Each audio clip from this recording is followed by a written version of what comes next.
Have you ever made a mistake so devastating it completely rewrites your destiny? One wrong tap on a glowing screen is all it takes to hand your life over to a monster in a tailored suit. You think your drunk texts are bad. Wait until you hear what happened when a scandalous photo found its way to the most lethal man in Seattle. Rain lashed against the windows of Victoria Kingsley's cramped apartment in Capitol Hill. It was a miserable Tuesday night, fitting perfectly with her current state of mind. At 26, Victoria had just been abruptly dumped by her boyfriend of 3 years, Tyler Brooks. Tyler was a software developer who spent more time obsessing over his crypto portfolio than her, and his parting words had been a masterclass in gaslighting. "You're just too predictable, Victoria." "There's no spark anymore," he had sneered before packing his duffel bag and walking out the door. Predictable. The word bounced around her skull, echoing through the empty rooms, alongside the sad pop playlist she had, looping on Spotify. Her best friend Madison Hayes had arrived 30 minutes later, armed with a bottle of Don Julio tequila, 2 limes and a mission. Madison was a force of nature, a fiercely protective hurricane of red hair and bad advice. "We are not crying over a man who wears toe shoes to the gym," Madison declared, pouring 2 aggressive shots. "We are going to make him regret the day he ever learned how to speak. Drink." Victoria drank. The tequila burned a fiery trail down her throat, temporarily searing away the sting of rejection. 3 shots later, Madison's master plan was set into motion. The goal was simple: the ultimate revenge thirst trap. A photo so devastatingly alluring that Tyler would choke on his morning protein shake. Madison rummaged through Victoria's closet, emerging with a dark burgundy lace bodysuit that Victoria had bought for an anniversary trip Tyler had cancelled at the last minute. "Put this on. Do your hair. We are entering your villain era," Madison commanded. In the dim, moody lighting of her bedroom, fueled by heartbreak and premium agave, Victoria actually felt beautiful. Madison acted as the creative director, snapping dozens of photos on Victoria's iPhone 14. They reviewed the gallery, laughing until their stomachs ached. This one, Madison pointed to the screen. It was undeniably stunning. Victoria was looking over her shoulder, the burgundy lace contrasting sharply with her pale skin, the shadows highlighting every curve. It wasn't overly explicit, but it dripped with a raw, undeniable sensuality. It was entirely out of character for the predictable junior financial analyst. "Send it." Madison urged, her eyes gleaming with chaotic energy. "Send it to him on Signal. I know he checks that app obsessively because of his weird tech bro privacy paranoia." Victoria's heart hammered in her chest. The tequila whispered that this was a fantastic idea. She opened the encrypted messaging app. Her fingers were slightly clumsy as she navigated the interface. She attached the photo. She typed a quick, biting caption: "Predictable think again. Have a nice life, Ty." She hit send. A small whoosh sound confirmed the message was delivered. Victoria threw the phone onto her duvet, giggling nervously with Madison. They celebrated with another shot, reveling in the empowerment of the moment. 10 minutes later, Madison went to the kitchen to order a pizza. Left alone, Victoria picked up her phone to check if Tyler had read it. Her thumb hovered over the screen. She opened the app. The color instantly drained from her face. The room started to spin, and it had absolutely nothing to do with the tequila. She hadn't sent the message to Tyler. In her slightly inebriated haste, she had tapped the thread just above his. A thread that belonged to her boss. Actually, not just her boss. The CEO and founder of Croft Enterprises, the multi-billion-dollar hedge fund where she worked. Alistair Croft. Alistair Croft was a phantom in Seattle's financial district.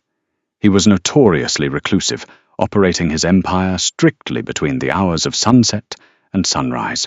He required his top analysts, Victoria included, to work the graveyard shift to match his bizarre schedule. He was intimidating, impossibly wealthy, and had a cold, predatory aura that made grown men stutter in his presence.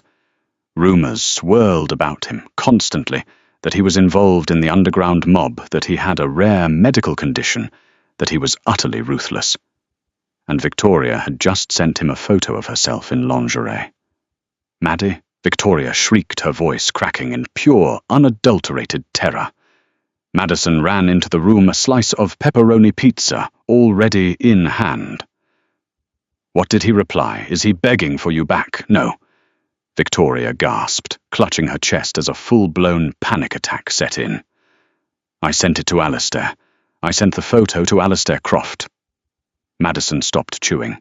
"Shut up. No, you didn't."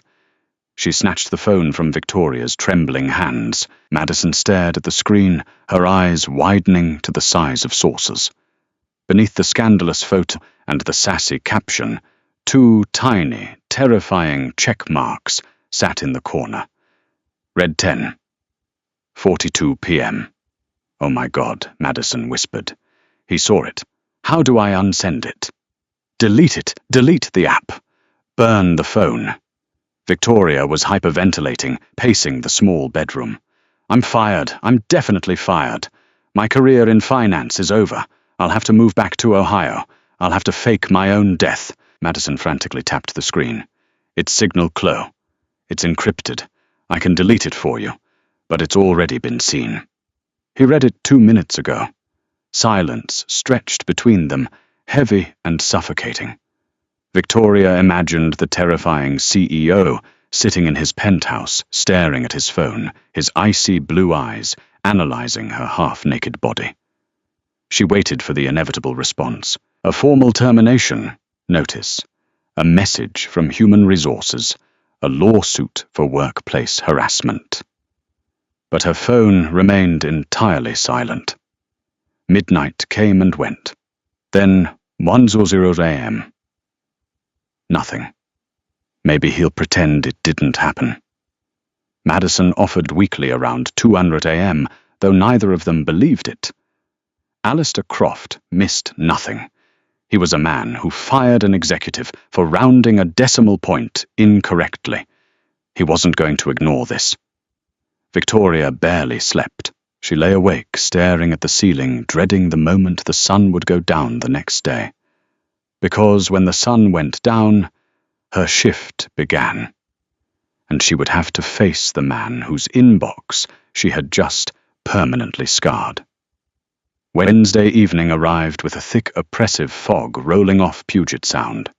Victoria stood in front of the massive black glass monolithic skyscraper that housed Croft Enterprises, clutching her umbrella like a shield. She was wearing her most conservative outfit, a high-necked white blouse, a black blazer, and wide-legged trousers. She looked like a nun going to a corporate funeral.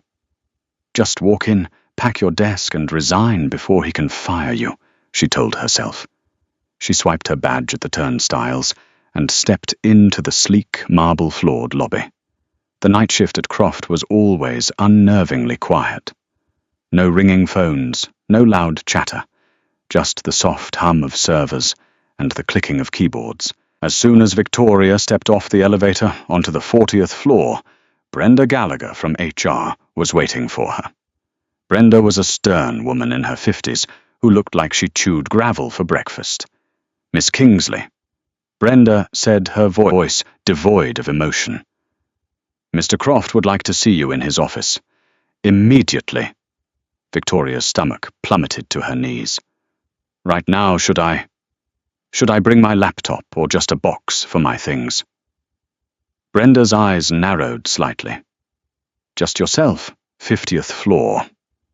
The elevator ride to the top floor felt like a slow ascent to the gallows. The 50th floor belonged entirely to Alistair. It was a restricted zone.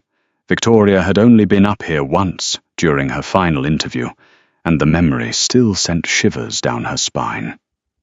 The doors chimed open, revealing a dimly lit, expansive antechamber, decorated with centuries-old European art and dark mahogany paneling. It smelled faintly of old paper ozone and copper. "Come in, Victoria," a voice called out. It was a voice that vibrated right through her ribs, deep, smooth, and laced with an aristocratic English accent that commanded absolute obedience. Victoria pushed open the heavy oak doors to his main office. The room was massive, featuring floor-to-ceiling windows that overlooked the glittering skyline of Seattle. But Victoria wasn't looking at the view. Her eyes were fixed on the man sitting behind the sprawling obsidian desk. Alistair Croft was devastatingly handsome in a way that felt almost dangerous. His dark hair was flawlessly styled, his jawline sharp enough to cut glass. He wore a bespoke charcoal suit that clung perfectly to his broad shoulders. But it was his eyes that always unsettled her. They were a pale, piercing blue that seemed to glow faintly in the low light. He didn't look like a man in his 30s. He looked timeless, like a predator carved from marble. "Mr. Croft, I can explain," Victoria blurted out, instantly the words tumbling over each other in her panic. "I am so incredibly sorry. It was a terrible mistake. I meant to send it to my ex-boyfriend, not that that makes it professional. I was drinking and I tapped the wrong thread, and I know it violates every standard of workplace conduct. You don't have to fire me. I've already drafted my resignation." Alistair raised a single, elegantly manicured hand. The gesture was slight, but it silenced her immediately. He didn't speak right away. Instead, he reached out and slowly turned his large, curved monitor so it faced her. Victoria gasped. Displayed on the glowing screen, blown up to a terrifyingly high resolution, was the photo. The burgundy lace, the shadowed curves, the biting caption. "I received your portfolio update last night," Alistair said, his voice a low, rumbling purr. He leaned back in his leather chair, steepling his long fingers. He didn't look angry. He looked fascinated. Victoria's face flushed so hot she thought she might spontaneously combust. "Please, Mr. Croft, take it down. I'll pack my desk." "Sit down, Victoria," he commanded. It wasn't a request. Trembling, she lowered herself into the velvet chair opposite his desk. "You are not fired," Alistair stated calmly. Victoria blinked, stunned. I'm not, no." Alistair stood up. His movements were impossibly fluid, completely silent. He walked around the desk, his tall frame towering over her. The temperature in the room seemed to drop several degrees. "In fact, your accidental transmission proved to be incredibly serendipitous. It revealed something to me that I had somehow overlooked during your tenure here. That I have terrible judgment when I drink tequila," she whispered. Alistair let out a sound that was half chuckle, half growl. He stopped right beside her chair. He was so close she could smell his cologne, a heady mix of bergamot cedar, and something intoxicatingly sweet beneath it. "No," he said softly. He reached out his cool fingers, lightly grazing her shoulder, sending a shock wave of electricity through her nerves. He trailed his index finger down her collarbone, stopping precisely over the faint, crescent-shaped birthmark she had had since childhood, a mark clearly visible in the scandalous photo. "That you carry the bloodline of the Giulianis." He murmured, his eyes darkening from pale blue to a deep, stormy violet. Victoria froze. What centuries ago there were families whose blood was considered a delicacy, a rare vintage, if you will. Alistair explained, leaning in so close his lips brushed her ear. "I thought the line had died out in the late 1800s. But then my junior analyst sends me a photograph, and there it is. The crescent mark, the proof." Victoria's mind raced. Was he insane? Was her billionaire boss in some kind of weird cult? "Mr. Croft, I don't understand. What does my birthmark have to do with—" Before she could finish her sentence, Alistair moved. He was suddenly kneeling beside her chair, his face inches from hers. And when he smiled, Victoria's heart stopped. There, resting against his lower lip, were two elongated, razor-sharp fangs. "It means Miss Kingsley Alastair," whispered his gaze, dropping to the pulse, pounding frantically in her neck, "that you are no longer an analyst for Croft Enterprises. As of tonight, you are my personal donor. And you are moving into my penthouse." Victoria tried to scramble back, but his hand shot out, gripping her wrist with the strength of a steel vice. It didn't hurt, but the sheer, unnatural power behind it paralyzed her. "Let me go," she breathed, terrified tears pricking her eyes. You're a vampire. This is insane." "I am a king," Alastair corrected smoothly, his thumb stroking her racing pulse point. "And I am offering you a choice. Sign a new contract with me. Live in luxury. Let me taste you once a week, and I will make sure you never want for anything again." "And if I say no?" Victoria asked, her voice trembling.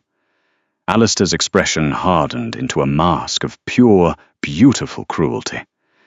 "If you refuse, I will personally visit Tyler Brooks tonight, and I guarantee there won't be enough left of him to fill a coffee cup. Fear is a funny thing. It paralyzes you, at first twisting your stomach into agonizing knots, but eventually, pure survival instinct takes the wheel." Faced with the reality of an ancient blood-drinking predator threatening to turn her toxic ex-boyfriend into a messy splatter on the pavement, Victoria Kingsley did the only logical thing a 26-year-old girl in crushing student debt could do. She signed the contract. Within 48 hours, her life was entirely uprooted. She was moved out of her mouldy Capitol Hill apartment and relocated to Alastair Croft's sprawling 3-story penthouse overlooking Elliott Bay. The space was a breathtaking monument to wealth and isolation. Floor-to-ceiling smart glass windows could be blacked out with the touch of a button, shielding the interior from the lethal daytime sun. There were private indoor pools, a library filled with first-edition classics, and a wardrobe pre-stocked with designer clothes in her exact size. Her best friend Madison was beside herself, with glee, entirely oblivious to the supernatural reality of the situation. "You accidentally sexted the billionaire CEO, and now you're his live-in girlfriend. Victoria, you are my literal hero." Madison had shrieked over a FaceTime call on Friday evening. Victoria was sitting on a plush velvet sofa, wearing a silk robe that cost more than her car. "It's not like that," Maddie Victoria replied, rubbing her temples. "It's a professional arrangement, an exclusive contract. Call it whatever you want, babe. Tyler is losing his mind. He saw you getting into the Croft Enterprises private town car yesterday. He's been aggressively posting cryptographs on Instagram all day, just to cope." Victoria hung up shortly after the mention of Tyler, sending a spike of anxiety through her chest. She hadn't seen Alastair since the night in his office. He had given her 2 days to settle in a terrifying grace period that left her jumping at every shadow in the massive penthouse. But Friday night was the deadline, her first donation. At exactly midnight, the heavy oak doors of the penthouse library swung open. Alastair stepped into the room, discarding his bespoke suit jacket over a chair. He wore a crisp white dress shirt, with the sleeves rolled up to his elbows, revealing pale, heavily scarred forearms that spoke of centuries of violent history. He looked breathtakingly dangerous. "Are you comfortable, Victoria?" he asked, his aristocratic accent slicing through the quiet room. "I'm terrified," she answered honestly, her fingers gripping the edge of the leather armchair. Alastair paused, his icy blue eyes softening just a fraction. He walked toward her, his footsteps completely silent against the Persian rug. He knelt before her chair, just as he had in his office. But this time, there was no hostility. Only a terrifying magnetic intensity. "I am not going to hurt you," he murmured. He reached up his cool fingers, gently brushing her hair away from her neck. "My kind." We are monsters to the world, yes, but to a willing donor, especially one of your bloodline, we are uniquely equipped to provide absolute euphoria. Trust me." Victoria closed her eyes, her heart hammering against her ribs like a trapped bird. "Just get it over with." Alistair leaned in. She felt the cool press of his lips against the sensitive skin of her neck, right over her pulse point. A shiver violently wrecked her body. Then, a sharp, momentary pinch like a needle drawing blood at a doctor's office. Victoria braced herself for the agonizing pain, for the horrific feeling of her life being drained away. But the pain never came. Instead, a sudden explosive rush of liquid heat flooded her veins. It was like a potent dose of morphine mixed with pure adrenaline. Her eyes flew open, a breathless gasp escaping her lips. The venom in Alistair's bite acted as a supernatural narcotic, washing away her fear, her anxiety, and her stress. In its place was a dizzying, intoxicating pleasure that made her arch her back against the chair. She felt Alistair swallow a rhythmic, deeply intimate sensation. Her hands, acting entirely on their own, reached up and tangled into his dark, silken hair. He groaned softly against her skin, a deeply masculine primal sound that sent a fresh wave of heat straight to her core. When he finally pulled away a minute later, the wound on her neck was already closing, sealed by his saliva. Alistair's eyes were completely black, blown wide with absolute ecstasy. He wiped a single drop of crimson from his lower lip with his thumb. Magnificent, he breathed, staring at her, as if she were a goddess descended from the heavens. "I have walked this earth for 400 years, Victoria. I have never tasted anything like you." Victoria sat there, flushed, breathless, and utterly ruined. The terrifying truth hit her with the force of a freight train. She hadn't just survived the Vampire King. She was deeply, hopelessly attracted to him. Over the next 3 weeks, their dynamic shifted radically. What began as a hostage situation morphed into a twisted, intensely passionate romance. Alistair was fiercely protective, showering her with affection and luxury, and during their midnight feeding sessions, the line between predator and lover completely blurred. He listened to her, he valued her sharp financial mind, and he treated her with a dark reverence that Tyler never had. But reality has a nasty habit of breaking down locked doors, and Tyler Brooks was a man who hated losing. Wednesday night brought a vicious Pacific Northwest storm, rattling the reinforced glass of the penthouse. Victoria was in the master bathroom, soaking in a massive marble tub, when her iPhone buzzed on the vanity. It was a text from Tyler. "I know what's going on, Victoria. I know about your creepy billionaire sugar daddy, and I know about the Croft Enterprises server." Victoria sat up the warm water, sloshing over the edges. Her blood ran cold. "You ghost me move into a penthouse and think I wouldn't notice I still have the back door tracker on your phone from when we lived together. I'm in the building. I'm bypassing the penthouse security right now. Let's see how much Mr. Croft is willing to pay to keep his illegal offshore accounts a secret." "Oh my God," Victoria whispered. Tyler, in all his arrogant, toxic glory, had hacked his way into the building. He thought Alistair was just a corrupt hedge fund manager. He had no idea he was walking into a literal slaughterhouse. Victoria scrambled out of the tub, throwing on a plush bathrobe. She sprinted out of the bedroom just as the private elevator doors chimed open in the main foyer. Tyler stepped out, wearing a damp Patagonia vest and a smug, victorious smirk. He held a custom-built decryption tablet in his hand. "Security here is a joke, if you know how to code Clo. Nice place. Guess selling out pays well." "Tyler, you need to leave," Victoria pleaded, rushing down the sweeping glass staircase. "Right now. You don't understand what you're doing." "I understand perfectly," Tyler scoffed, walking toward the center of the living room, completely ignoring her panic. "I'm going to download the private ledgers. You're going to help me, or I leak the fact that the great Alistair Croft is funding his empire through illicit. Through illicit, what exactly? The voice echoed from the shadows of the library. It was terrifyingly calm. Tyler froze. Alistair stepped into the dim light of the foyer. He wasn't wearing a suit tonight. He wore black slacks and a dark-fitted shirt, his pale skin glowing ominously in the ambient light. His eyes were fixed on Tyler, and they weren't blue. They were the darkest, most violent shade of violet Victoria had ever seen. Mr. Croft, Tyler said, trying to puff out his chest, though his voice wavered slightly. I have access to your mainframe. If I press this button, your offshore data goes to the SEC, unless you wire $10 million to my wallet.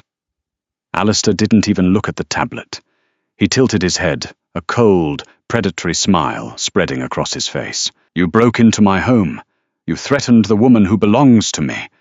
And you think you have leverage. In the blink of an eye, Alistair vanished.